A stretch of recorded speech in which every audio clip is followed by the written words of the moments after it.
Yo, what's up mga tol? Nitong nakaraan ay may ginawa tayong video patungkol sa 10 mind-blowing lines ng mga battle MC. At marami nga dito ang nag-comment na gawan nito ng part 2 para masama yung iba pang linya na pasok din sa topic na to. Kaya naman welcome sa part 2 ng content nating mind-blowing lines. Sa totoo lang, sa dami ng solidong bara na nagpayanig sa venue, para sa akin kahit nagawa nito ng part 2 ay kulang pa rin. Kaya naman asahan nyo na masusundan o madudugtungan pa yung content na to. Pero sa ngayon, enjoyin muna natin yung video na to mga tol. At kung interesado ka sa ganitong usapan, especially sa rap battle topic, ay iniimbitahan kita na mag-subscribe sa ating YouTube channel. Marami pa tayong interesting content na paparating, kaya make sure na nakaklik ang notification bell button para maging updated.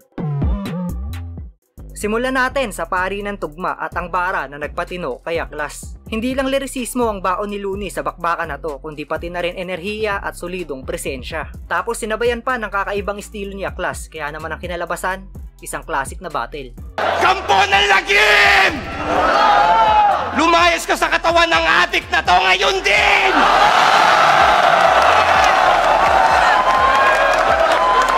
Nangangayayat na yung tao, wag ka naman masyadong sakim! Wag mo na ring hintayin, magdasal pa ako ng Latin!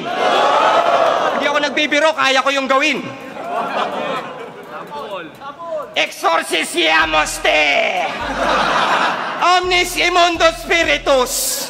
Omnis satanica potestas insecta diabolica! Omnis halitosis malaechas tirgas mejas ilgas!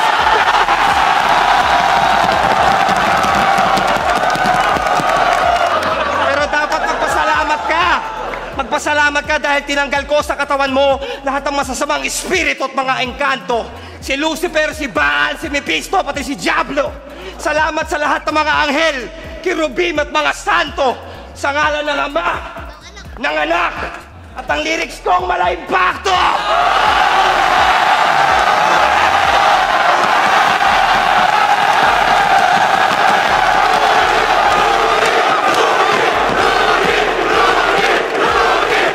Ito naman, mainit-init pa ang One Piece reference ni GL sa laban nila ni Ruffian. Malupit talaga bumuo ng game plan itong si GL, palaging madiin at panggulat. Kaya huli niya yung kiliti ng crowd at grabe yung suporta na binabalik sa kanya. 1-2-1-2 tapos rhyme scheme, ganyan siya bibira. Isa boxing merong timing, feints, etc. Diba? Like kung usapang footwork, dapat Sanji. Kung IQ Nami, depensa 4th gear, tankman haki, accuracy, Yusuf palagi yan sa battle kasi yung punch is just one piece of the puzzle. Gaya ng 4 lamang yung perata, pero safe naman yun. Huwag nyo nang hanapin yung Zoro, on the way pa lang yun. A few moments later. Kaya di mo na malayang, walang diamante na halang. Ika'y bali-bali naman, sa talas ng espada ika'y hati-hati na lang. Yung dila ay katanang, nananabik na lang. Di ka na mamalikmatang. Ito yung Zoro, nung round 1 kararating pa lang.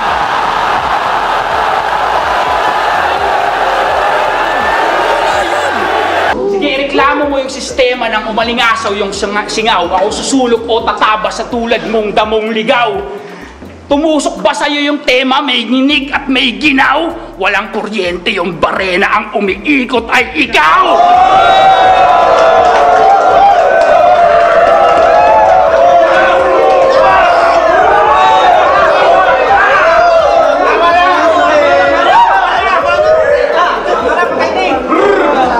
Umiidolo kay Paulat itong may stilong pambihira kasi kung may bala at lipstick, kanya kutsilyo at manika, nabubola mo mahina at namali ka ng dakdak, nananaksak ka ng manika, ngayon minanika sa saksak!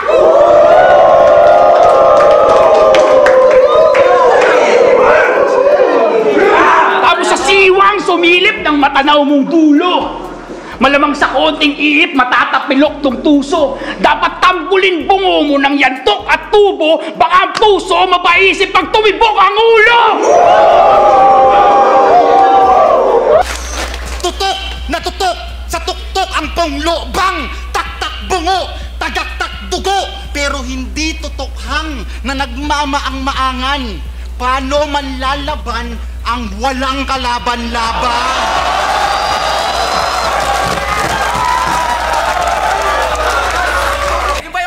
kamay ni Kiko? Ultimo si Kiko, ginagago? Anong ginawa mo sa perang binigay sa iyo ni Kiko para magbago? Huwag ka na magloko, tanga! Nung burol ni Kiko, wala ka sa Cebu. Hindi ka nagtago. Sinubukan mo magpunta pero hindi ka pinapasok.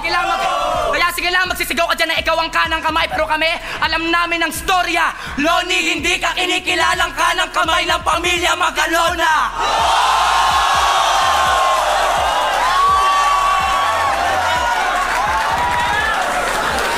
Pangdiin ng personal na linya naman ang pinakawalan ni Acer kontra kay Fangs noong nagkatapat sila sa gubat 10. Mainit yung naging palitan nila at ramdam din yung gigil sa reaksyon ng crowd.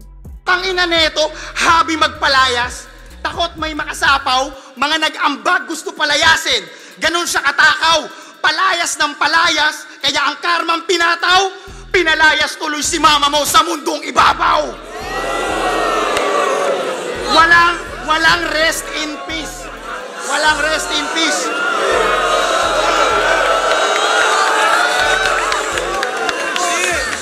Walang rest in peace. Ano sasabihin mo? Ultimo nanay mo, dinadamay ko sa stage.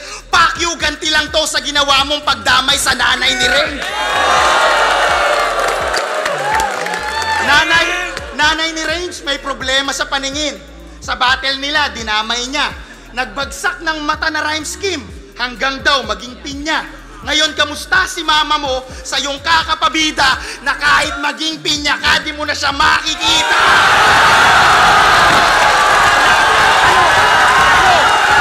Mixed martial artist daw yung schemes at kunwari merong Steve Mazzagatti pati Big John McCarthy.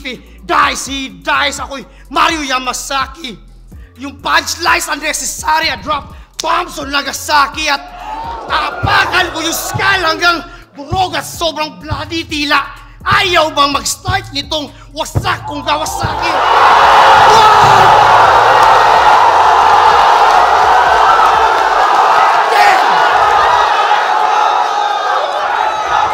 Yo, what's up? Umpisa na ang NBA season mga tol at tuloy-tuloy pa rin ang bonus at giveaway ni 1X. Click mo lang yung link na nakapin sa comment section para sa kompletong detalye. At syempre, huwag mo rin kalimutang ilagay ang code na TB Lopez para sa ekstrang regalo. Noong magtapat si Zaito at Delo sa entablado ay may pangyayari doon na nagpayanig at nagpasaya ng buong venue. Isang witty na jokes mula kay Zaito tapos sinabayan ng classic rebuttal ni Delo. Literal na palitan ng momentum. Nagpunta ako sa Indang 13. Yung mga halaman malalago. Sa kakaisip ko sa mukha mo, lumabas yung kakambal mo. Sabi niya, Tok.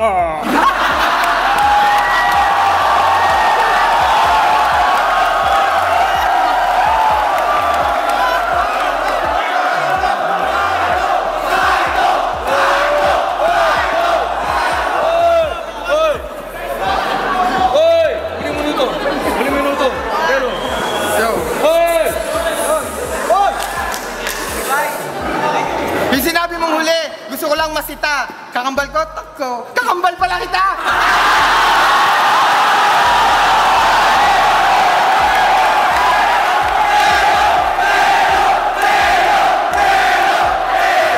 Tanginan to kahit ata yoyo, irarem sa T-Rex eh. Yan ba yung standard na ipapakita mo sa mga tulad nila Disaster at Dumbfounded? Outdated na ang pangit. Tandaan nyo, pag isang syllable lang yung rebat niya, kahit foul, not counted.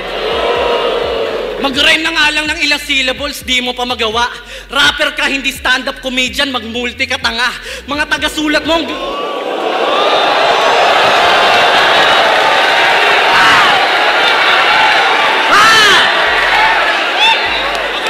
Rapper ka, hindi stand-up comedian, mag-multi ka tanga. Mga taga-sulat mo, ang gagaling tumugma, lalo na lila sa kadaga. Mga ghostwriter mo, pinipilit hindi mag-multi para hindi halata. Kaya yung girlfriend mo, my God. Patitikimin ko yan ng special na nakatuwad. Puta, wala nang ubad-ubad, kadyot na agad. Long neck na burat ang ipapasok ko sa pek-pek niyang lapad. Babastusin ko yan ng buong magdamag tulad ng ginawa mo sa girlfriend ni Kamandag.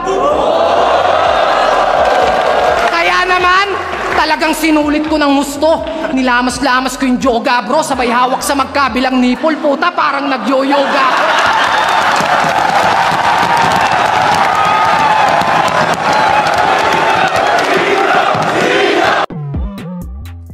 At ayan nga ang part 2 ng mind-blowing lines. Ikaw tol, ano ang pinaka natripan mo dito? At may naalala ka rin bang solidong bara na nagpayanig sa buong venue? I-comment mo na yan sa ibaba para maisama natin sa part 3. Hanggang dito na lang muna yung video natin mga tol. Muli, maraming salamat sa walang sawang pag-support.